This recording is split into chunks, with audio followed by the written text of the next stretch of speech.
took out a $1 billion loan from Tether with a handshake deal, no lawyers involved, and how does that play out into the rest of this bear market? That's what we're talking about today. My name is Heidi. This is Crypto Tips. If you guys enjoy these videos, hit the like button. I encourage you to hit subscribe because we've got another video coming out tomorrow talking about, is this really the end of the bear market or do we have more to go? I think we got a lot of evidence pointing to the latter. If you guys want to check out the CT Club, that's where we're telling our members everything about what we're doing in this bear market, how we're preparing for it, and when we're going to buy that last and final delicious dip. Okay, so let's talk about it. What's happening now? There's a new lawsuit coming out against Celsius from one of the project managers, basically, who is a part of the company that was helping to generate profits for Celsius. Celsius began acquiring this company called KeyFi in January 2021.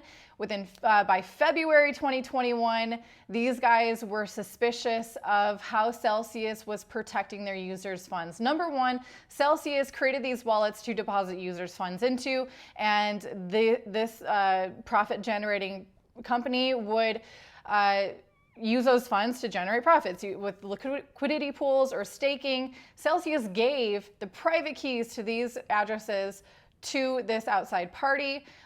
They also failed, although Celsius told this company they would be hedging against things like impermanent loss and coin price volatility. They did neither of those. In February 2021, 1 month later, this company realized that Celsius had lied to them. They were not doing their best to protect the users' funds.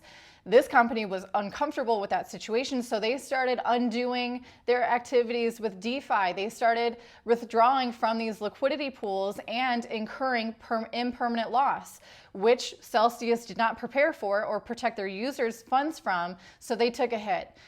Celsius, I think, was accusing this company of stealing funds from them.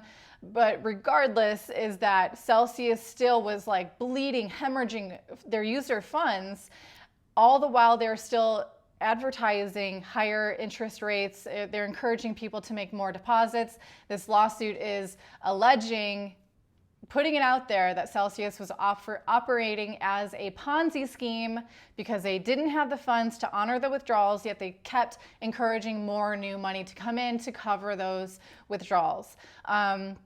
This happened all way before Three Arrows Capital, way before Anchor Protocol and UST went down, way before any FUD with STF, way before anything that was happening with GUSD. Celsius was in trouble, but they still were doing those weekly AMAs, still saying how transparent they were, still encouraging people to deposit coins into them as a third party, interfering with their security of their coins, all based on lies.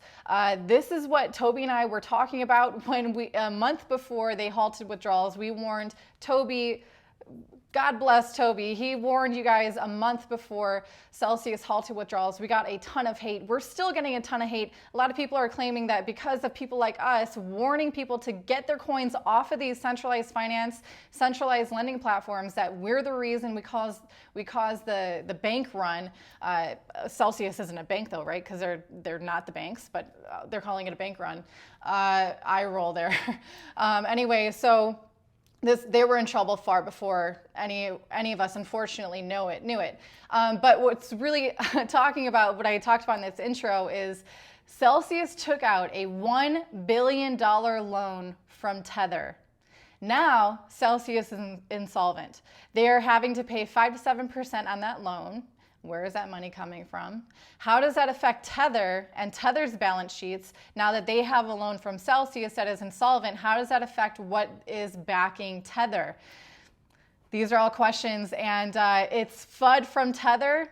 We have other FUD coming from Mt. Gox. I'm going to be talking about these tomorrow if you guys are interested in what is happening in this bear market. Is it really the bottom like everyone is wanting to tell us right now in the media?